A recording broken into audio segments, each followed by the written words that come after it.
Heavy rain washes out the first night of Bruno Mars' concert set for Rogers Stadium in Toronto. Tonight's show now rescheduled for May 31st. Good evening. The outdoor venue announced the postponement of tonight's concert earlier this afternoon, citing safety as a top priority. The decision to reschedule comes as a special weather statement remains in effect for the region, with up to 50 millimeters of rain in the forecast. Tonight's show was set to kick off the second summer concert season at Rogers Stadium, the outdoor venue at Downsview Park. But Live Nation says the decision was made to reschedule the show as conditions worsened throughout the day. But fans won't have long to wait. Bruno Mars now hitting the stage tomorrow night for the first of his 5 shows in our city. Bruno Mars also posted on social media following the postponement saying, "I never want this, but I need everyone to be safe in order to have a good time. I'll make it up to you, Toronto, on the 31st, I promise." Meanwhile, fans were already getting excited for the show at Yorkdale today, where there was a pop-up merch shop, and CP24's Beatrice Vaisman spoke to some of them about how they feel about the concert being rescheduled. I'm so sad. I mean, how did you find out, first of all? I found out through one of my friend's Snapchat stories, because we were literally on the way. We were going to come here first and then visit the concert afterwards. And she was posting about how it got postponed, and I was like, what are you talking about? So, yeah. So now I'm just waiting for it to happen next week. Yeah, rescheduled for I think it's the 31st.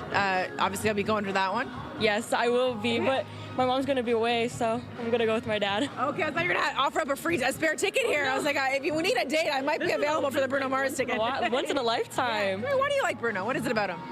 His face, his voice, his everything. He's just like, wow. On Instagram, it was a friend's story, and then I went onto the Rogers Stadium Instagram, and then it said it was canceled, but kind of happy actually.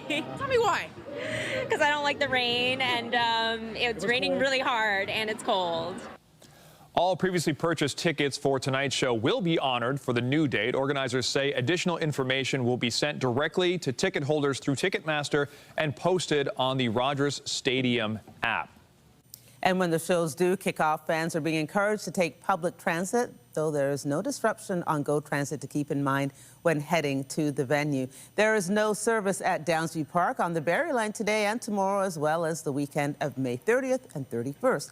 Metrolink says the track will be closed for expansion work. Concert goers are encouraged to take the TTC to the stadium on those dates instead. There will also be no GO train service on the Lakeshore West Line between Aldershot and Union this weekend due to track upgrades. And on the subway, there's no service on Line 2 between Woodbine and Kennedy stations this weekend due to, you guessed it, planned track work. Shuttle buses are running instead, and regular service is set to resume Monday morning at 6 a.m. Sean. So we're looking at a live shot right now where you can't see much of anything outside because we all know what kind of day it has been outside today. Just a terrible one. We'll take a look at the forecast and the current conditions. There is, of course, that special weather statement for the entire North Shore, going from Lake Erie all the way through Lake Ontario and up to Kingston. Rainfall warning in effect. We know we'll be seeing as small as 30 millimeters and up to possibly 50 millimeters. Looking around the region right now, you can see it's raining just about everywhere. In and around the Golden Horseshoe, everyone's getting hit with it. It's light rain mostly, but you can see some of the heavy stuff working its way to the west. Now, what we can expect through the current winds is 28 kilometers per hour, and you can feel it. I was driving here. Visibility was pretty low, and it was hitting the windshield pretty hard. So we will have much more coming on this a little bit later on in the show. Well, police are investigating after a woman was found dead in the garage of a Cabbagetown home. Officers were flagged down for a medical complaint just before 9:30 and this morning at Dundas and Seton Street, east of Sherbourne. The woman was found in a private garage and pronounced dead at the scene. Police tell us her death is being considered suspicious, but no other details have been released, as the coroner's office will now investigate the cause of death.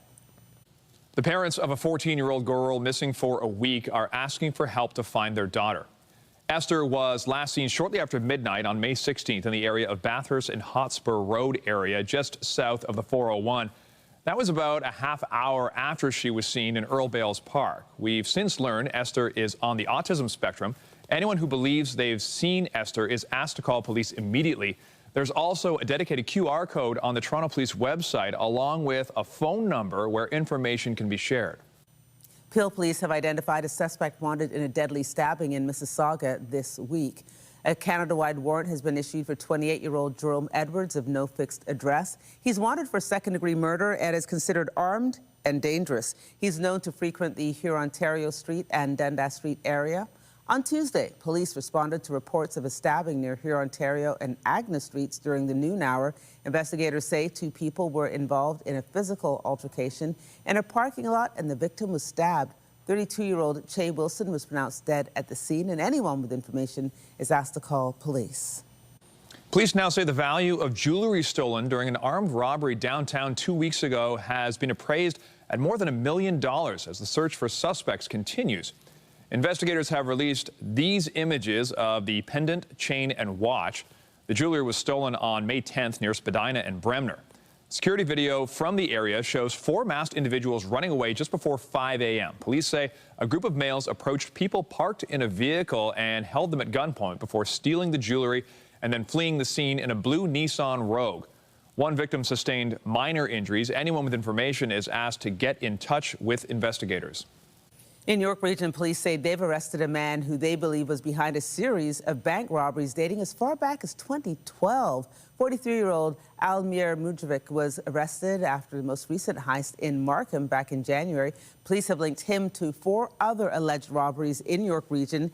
In this most recent heist, police allege the suspect had a firearm, made threats, and ran off with cash. No one was injured. Police say the suspect was out on a release order for an unrelated incident when the January robbery took place. Well, former Toronto City Councillor and TTC Chair Howard Moscoe has died. Mayor Olivia Chow shared the news on social media, describing Moscoe as a friend to many people in Toronto and beyond. Moscoe spent 31 years in municipal politics. He began his career in 1978 as a North York alderman, later serving as a Metro councillor and Toronto City councillor until retiring in 2010. Following amalgamation in 1997, Moscow became the first chair of the TTC and spearheaded the purchase of the new subway vehicles now serving Line 1. Deputy Mayor Mike Cole joined us to talk more about the life and legacy of Moscow. We've lost a giant here. I mean, in all my years, I don't think I ever worked with or had the honor to know such a genius of a man. He could do everything, and he worked 24 hours a day just trying to help people, trying to get things done, and the most complicated things he would take on, and always took everything on with a sense of humor, too. I mean, he was one of a kind. I mean, I just can't imagine all the things he did for this city. The cause of death has not been disclosed. Howard Moscow was 86.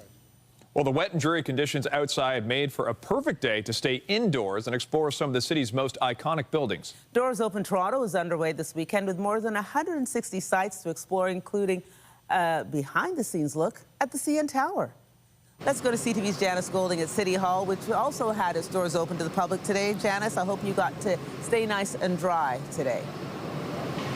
Well, for the most part, Andrea, I got a little bit wet around the ankles trudging from place to place, but I can tell you that it was really nice here in City Hall. There were a lot of people, and as you mentioned, there are tours and talks at close to 160 sites across the city at the annual Doors Open Toronto weekend. Well, here we are on the observation deck, which is on the 27th floor of the East Tower of City Hall. It is only open on Doors Open weekend. If you've ever wanted to get a behind-the-scenes glimpse at some of Toronto's institutions, Doors Open Toronto is a great way to explore our city. I'm glad I actually came because I've actually been living here for a long time and first time here up at City Hall. People lined up at City Hall today to access everything from the observation deck to the mayor's office. It's first time to visit mayor's office, right? I also bring my little daughter into working around, see how mayor working here, and maybe to expect what is her daily life. The event, which is in its 26th year, is featuring just under 160 sites this year. Doors Open is a great partnership event we produce annually. We work with organizations and spaces and sites all over the city to open their doors for free to the public. From City Hall, we made our way toward the DVP in Girard to tour the former Don jail. We're standing in front of the gallows, which is really a place where you get to see how inhumane some of the treatment of former prisoners were. From the hangman's gallows to a solitary confinement cell to the jail cells themselves. Not exactly spacious. Tiny spaces that at times housed 3 inmates at a time on bunks and hammocks. I'm claustrophobic as it is, but imagine being in here 23 hours a day.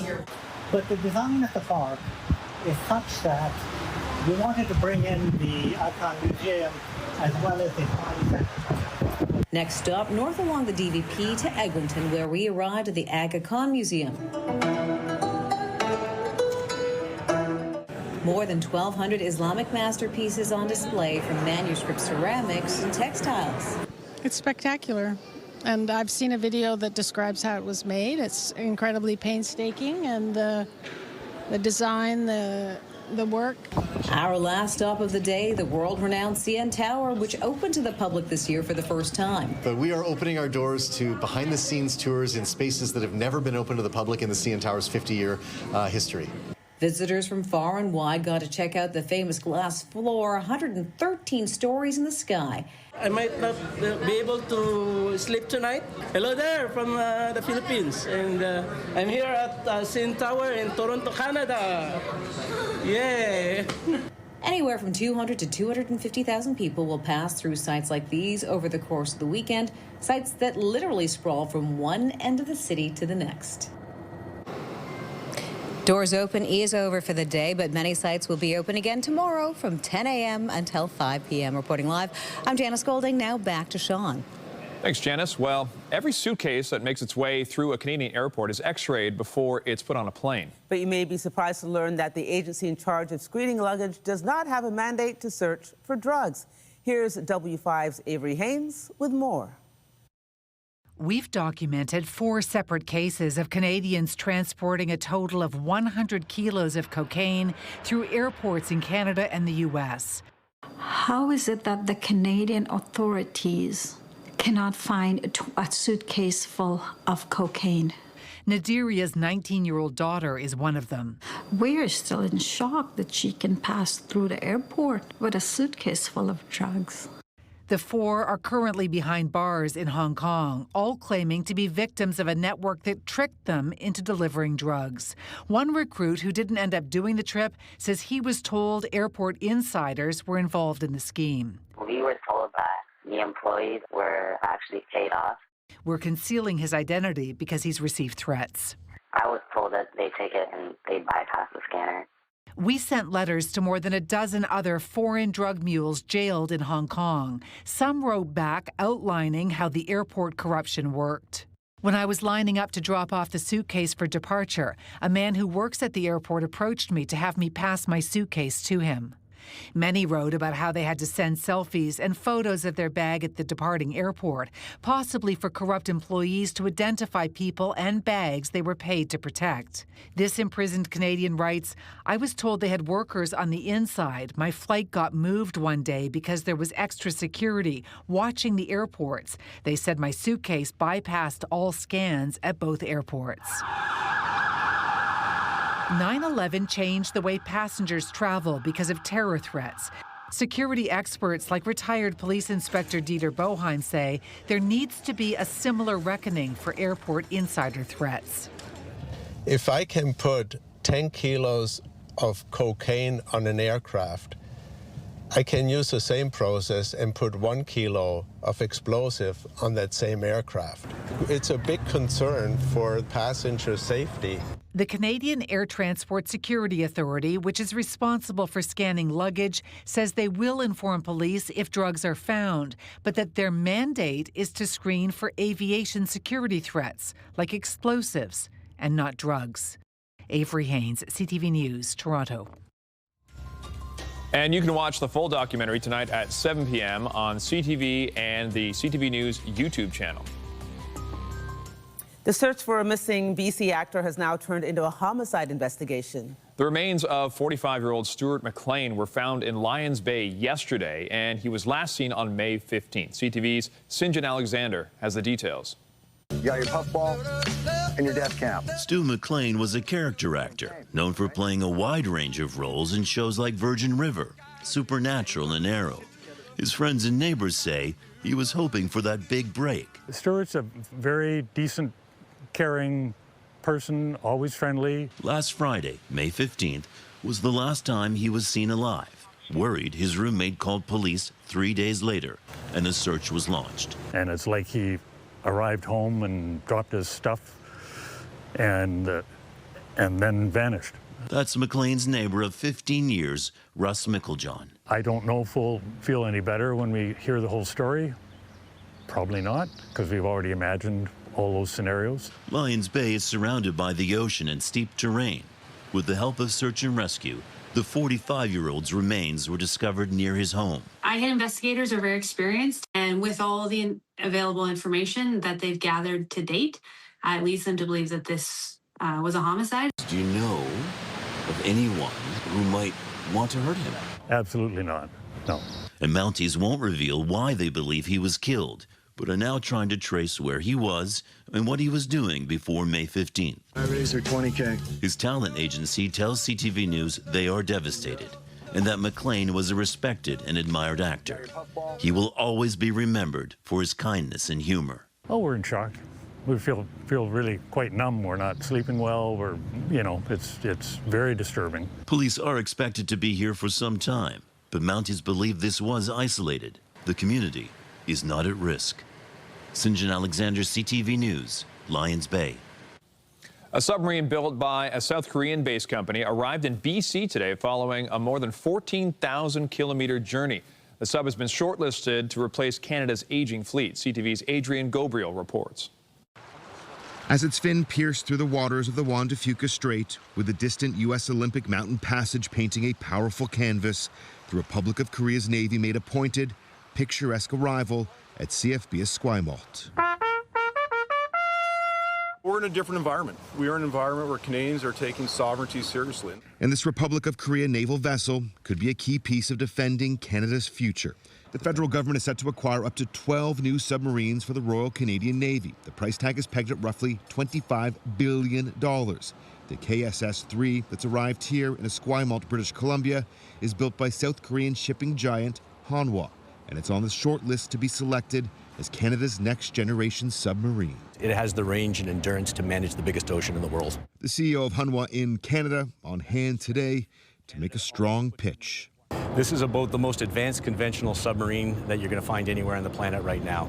If selected, Hanwha is promising to deliver the first sub to the Royal Canadian Navy by 2032, just before Canada's aging Victoria-class subs will need to be fully retired. We are building the Navy Canada needs to defend all three of our oceans. A joint Germany-Norway bid to supply Canada with TKMS's Type 212CD submarine is the other shortlisted option. Both are said to be able to patrol the Arctic Ocean, vital to Canada's security in the north. I do trust that we will choose the best submarine for Canada at the right time, and it will be an operationally viable submarine. The joint Germany-Norway bid, they're meeting with the federal government in the weeks ahead. You believe that the Hanwha sub is a step above? I do. We can see it. It's here right now. It's a known quantity. It's an extremely low-risk solution for the Canadian government. The arrival of the Republic of Korea's Navy here in Canadian waters is well-timed. Ottawa is poised to announce the winner of the multi-billion-dollar contract to build Canada's next fleet of submarines this summer. Adrian Gobriel, CTV News, CFB Esquimalt. There appears to be a new so-called irritant affecting Canada-U.S. relations, this one concerning North American defense cooperation. A senior Pentagon official says Ottawa received a classified paper outlining U.S. priorities for a defense pact with Canada, but apparently the Canadian government did not deliver a credible response. The official says Ottawa's reply was that it would try to align with the American positions on defense. However, the Trump administration is looking for a more substantial plan. Canada has a long history of, dragging our feet, not answering the call with the United States. And when you add that coupled with the way the U.S. administration works, the frustration that they would have had is probably gone to a new level. So I think that's why the Permanent Joint Board on Defense was put into pause. And I think, they probably gave us an order, which we don't respond to orders as a sovereign nation. But at the same time, we probably don't have a developed plan that would satisfy them either. I think we're talking past each other. The Office of Canada's Defence Minister has not said whether it has received the classified paper or if Ottawa has responded. The U.S. says the latest incident is one of several that is creating a rift in continental defence. Canada's delayed decision about the procurement of F-35 fighter jets was also cited as a source of frustration.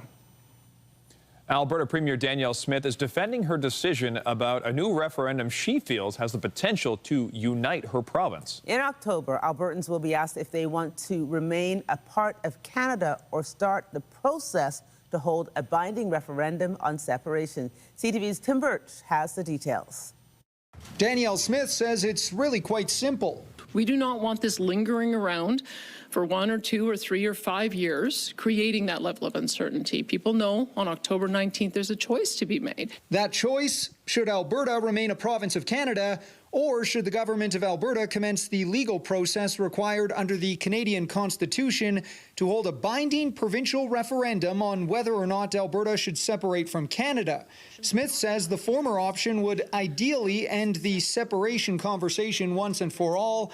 The latter would begin a process to hold a real vote on separation that would take at least 2 years to happen. And I would hope that whichever side loses accepts the judgment of the people in the direction that we go. The Premier claims the roughly 700,000 people who have signed a petition to either stay in or leave Canada want a firm answer, and so it's time to give them one. But many who signed the Forever Canadian petition say it was only to put an end to this sentiment. And for Danielle Smith to say, oh, you wanted a referendum, not only is it lies, not only is it gaslighting, it treats Albertans like they're idiots. Hundreds joined an Alberta NDP rally held symbolically at Confederation Park on Friday. That party is one of a handful of groups launching a campaign to stay. Do not be fooled by her deathbed conversion last night, in which she said, I'm fighting for Canada. Because let's be clear, she will not lift one finger to help the Remain side in this ridiculous referendum. She's put it on us. Smith has reiterated she's on Team Canada. In fact, she's promised to hold campaigning town halls this summer to speak to voters. Some believe if that would have happened earlier, this all could have been avoided. I think it's a rather clumsy attempt to try and get around the decision of the judge. If the answer is yes to the second question, clearly Indigenous rights are at risk or they're being breached.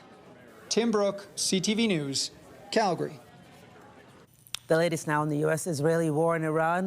Donald Trump says a memorandum of understanding on a peace deal is, quote, largely negotiated. The U.S. president posted this on Truth Social. That reads in part, final aspects and details of the deal are currently being discussed and will be announced shortly. In addition to many other elements of the agreement, the Strait of Hormuz will be opened. Trump says he had a phone call today with leaders from a number of countries in the region, including the United Arab Emirates, Jordan, Egypt, and Turkey. Meantime, France has banned Israel's security minister for what it called his unspeakable behavior.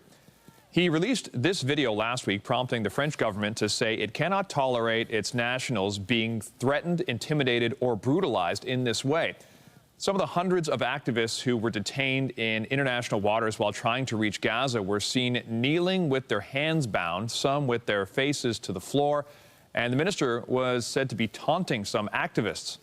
12 Canadians were on board the flotilla and were receiving medical treatment in Turkey. The minister had already been banned from entering Canada for other reasons.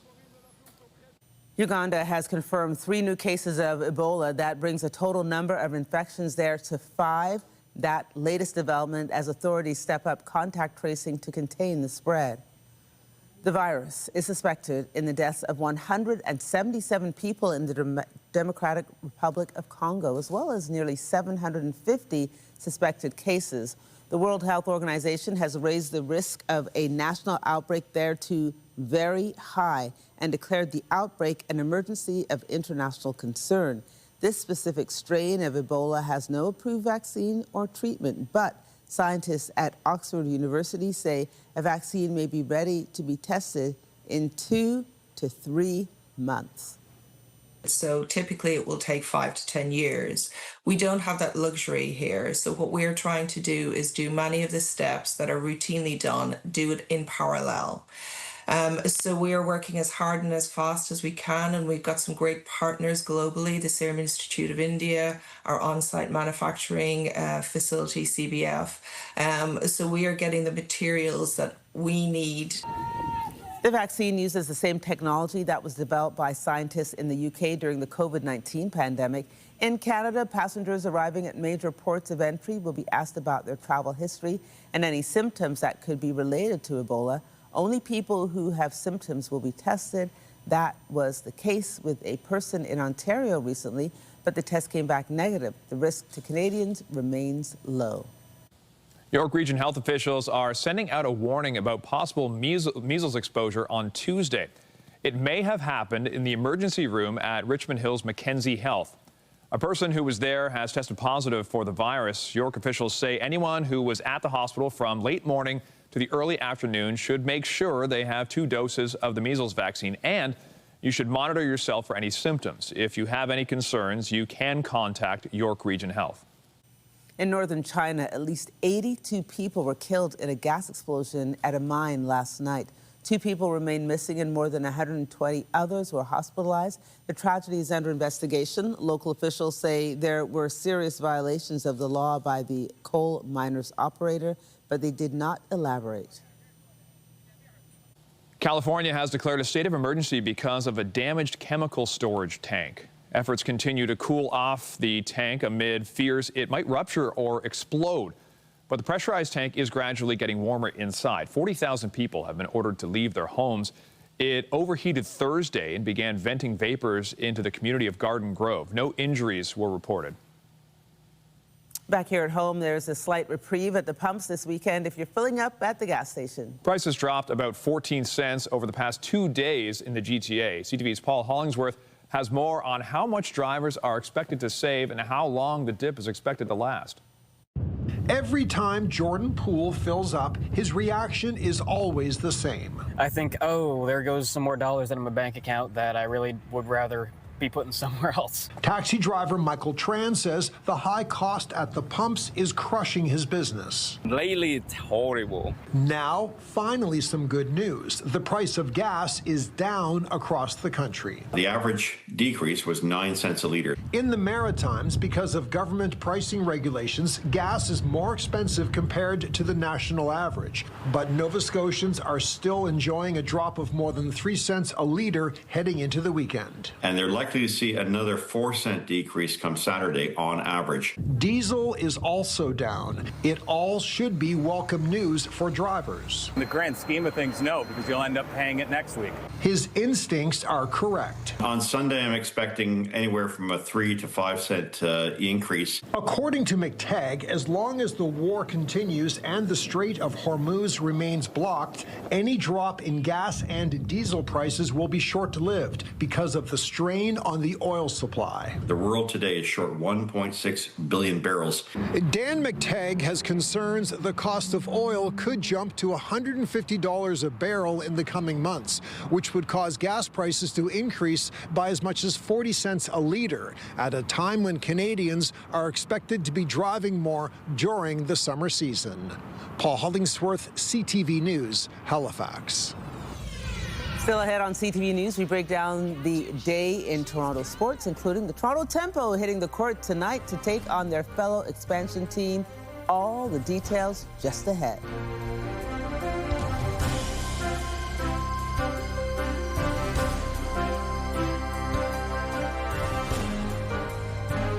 When you see it happen, send it to CTV News. Text 10400. From your screen to ours. Text 10400.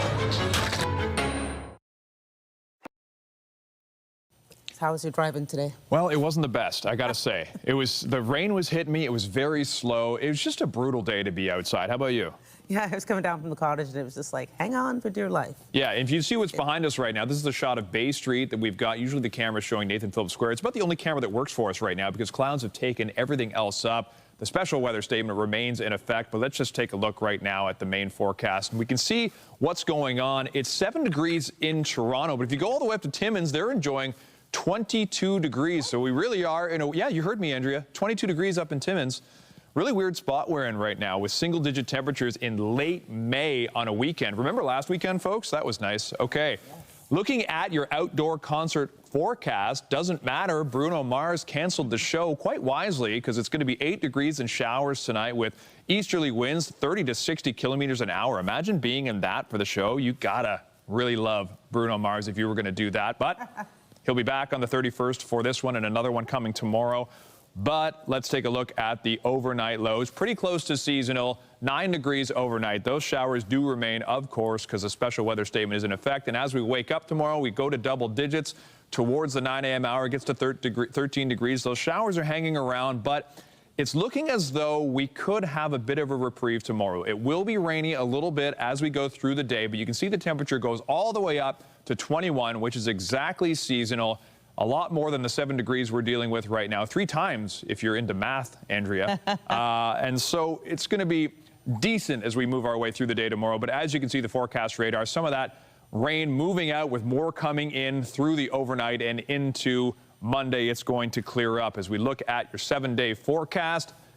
Rain for tomorrow, not as bad as we might think, but there's a lot of sunshine coming throughout the week. And if we look towards next weekend, we get those mid-20-degree temperatures. The sun is out. It's everything you want. It's just not happening for us today, Andrea. The math wasn't mathing. Thank you. Well, the soil-borne potato disease is once again testing a major cross-border trade relationship. A U.S. industry group wants fresh potatoes from Prince Edward Island banned from entering the country. But as Maria Saru finds, Canadian regulators say the latest detection shows the system's working. This is potato wart, a plant disease that's not harmful to humans but disfigures the spuds. The Canadian Food Inspection Agency says it was found in one PEI potato field after testing soil samples. The regulator confirmed there's currently no evidence of spread to other fields and the farm doesn't export potatoes. But in a letter this week, the Washington-based National Potato Council urged the United States Department of Agriculture to immediately suspend PEI's ability to ship fresh potatoes into the U.S. Well, that would be a huge hit to the industry. PEI exported about $153 million worth of fresh potatoes to the U.S. in 2024. But industry leaders there say should potato wart be introduced, it would trigger devastating economic consequences for domestic family farms. The Canadian Potato Council's chair defended the shipments. There is no soil on these potatoes. They're a clean, packaged, fresh potato that's good for consumption anywhere. The CFIA says PEI remains under its cross-country response plan, with soil sampling, surveillance, movement restrictions, traceability requirements, and regulatory oversight. In a statement to CTV News, the PEI Potato Board's general manager, Greg Donald, said the latest find shows the plan is working, and there has been and continues to be no risk to the province's potato industry or any of its domestic and international markets. The U.S. Department of Agriculture didn't say whether it supports the call for a ban, but told CTV News in a statement it's considering appropriate next steps. For now, PEI's potato sector is watching closely. Maria Saru, CTV News, Queens County, Prince Edward Island. In sports, the Toronto Blue Jays were looking to extend their winning streak to 4 games this afternoon. This is crushed and gone. It's out of there. George Springer started the game against Pittsburgh with a bang, hitting his 65th leadoff home run. And it happened against one of the best pitchers in baseball. The Jays would go on to add 4 more runs, winning 5-2. Toronto can sweep the series with a victory tomorrow. Mabry, catch and shoot, she's good. The Toronto Tempo returned to Coca-Cola Coliseum tonight to face the Portland Fire. Toronto completed its 4-game road trip with a 2-2 record. The Tempo has posted 3 wins and 3 losses so far this season. And the Vancouver Rise took a 1-0 lead over visiting AFC Toronto in a matinee out west today. The home side scored again, but Toronto scored in added time. Toronto wraps up its 2-game mini road trip next Sunday in Calgary. Meanwhile, Toronto FC plays its last game tonight before the league takes a 7-week break for the World Cup. The Reds are in the Windy City, where they'll square off against the Chicago Fire. TFC's next match after this evening will be July 16th in Montreal. And Canada's Victoria Mboko lost today in the final of the Strasbourg International Tennis Tournament.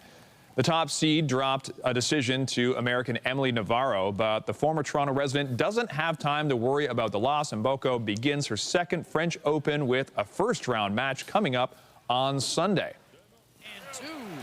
Well, split again. The Montreal Canadiens will try to take a 2-0 series lead in Carolina tonight. The Habs looked good in Game 1, winning 6-2.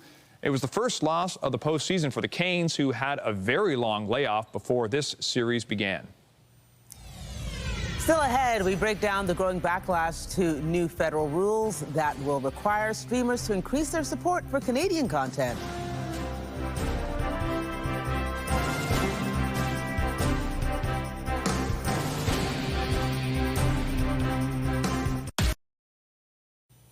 There's a growing backlash tonight to a decision by Canada's broadcasting regulator. The CRTC will require streaming giants to pay 3 times as much to support Canadian content. Here's CTV's Jeremy Sharon. It's a move that will push global streaming giants like Netflix and Disney to pay up. They are going to push back on this to the fullest extent, both on the trade side and the legal side. This week, the Canadian Radio, Television and Telecommunications Commission unveiled new rules aimed at modernizing Canada's Broadcasting Act, increasing the amount of Canadian revenue these companies need to put toward Canadian content from 5 to 15%. The CRTC has thrown a Trump trade hot potato right into the lap of the Prime Minister.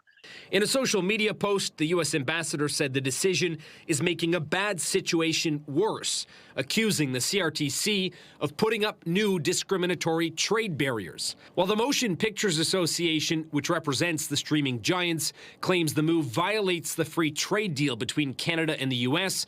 and calls the rules unprecedented, unnecessary, and discriminatory investment obligations. First of all, how loud is Trump and the White House going to get? And second of all, how much does the Prime Minister care? Is he still in a mood where he wants to move quickly if Trump expresses exasperation? Or is he more of a fighting mood these days? Since the CRTC first required the streamers to pay 5% in 2024, no money has actually been collected as the streaming companies have challenged it in court. The Trump administration has repeatedly pointed to this policy as a trade irritant. They are going to use this as leverage in the most integral way possible when it comes to that renegotiation. And I think this will be front and center. The CRTC has not yet said when the new rules could be enforced. The Minister of Canadian Identity and Culture, Mark Miller, says the government is reviewing the CRTC's decision and carefully assessing its impacts. Jeremy Sherrill, CTV News, Ottawa. Regina's own Tatiana Maslany has been making TV shows and movies for years. I think most people remember her from Orphan Black. Richard Krause joins us now. Richard, she played so many roles in that show and made her a star and an Emmy winner. Richard Krause, what is Tatiana Maslany up to these days? Well, she has a new show that's pretty cool. It is called Maximum Pleasure Guaranteed. It's on Apple TV Plus right now. And she does a lot of heavy lifting in it, but she's not playing 40 characters like she did on Orphan Black. In the one character that she plays, she is a divorced mother. Her husband and her are fighting over the custody of their child. Things are kind of messy at work. And at night, sometimes when she's home alone, she would hire men on a webcam to entertain her. Ooh. And when she sees one of them get brutally murdered on the webcam, she thinks, well, I mean, what do I do? She tries to call the police. Then they start calling her saying, well, if you don't pay us $2,000 or more, we're going to out you that you are using these sex cams, that you were doing this, and they start to blackmail her. So is it a scam? Is it a real murder? She has to investigate and find out. And this is twisty, it's turny, it is elevated by Tatiana Maslany's presence. She's just so good in this. And I've only seen 2 episodes. I have to wait a week to see the next one.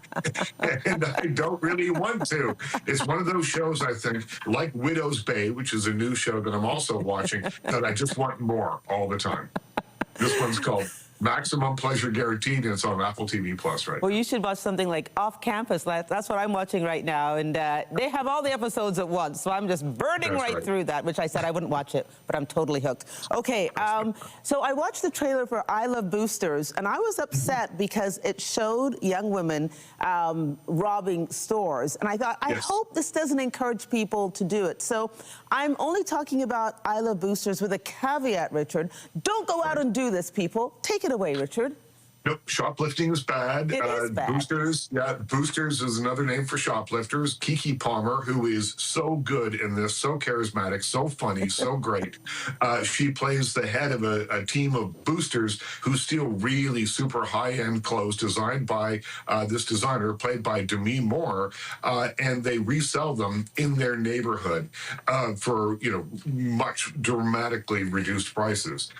And about halfway through the movie, all of a sudden, it becomes a science fiction movie. Someone shows up with a teleporter that can teleport clothes from one place to another, who can teleport people from China, where a lot of these clothes are made in sweatshops, through back to the United States. And so it becomes this wild, absurd farce about, well, it's a science fiction farce. It is about shoplifting. It is about a designer who culturally appropriates clothing designs from other cultures. It is about so many things.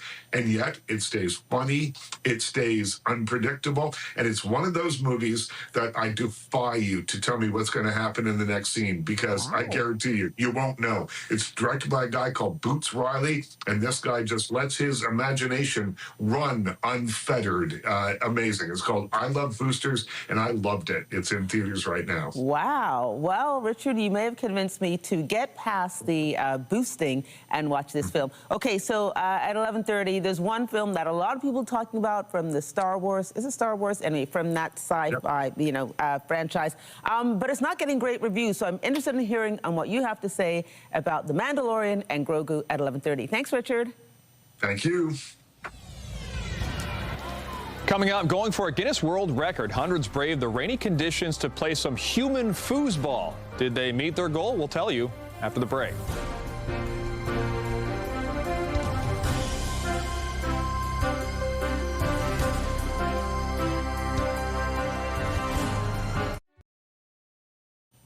Welcome back. Just weeks before the FIFA World Cup is set to kick off in our city, a different kind of soccer game was on display in Etobicoke. More than 250 people descended on Humber Polytechnic today, efforting to set a Guinness World Record for the largest game of human foosball.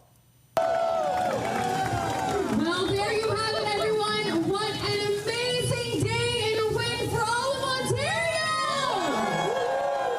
Looks like they made it. The wet and rainy conditions didn't put a damper on the atmosphere as the participants were able to break the world record.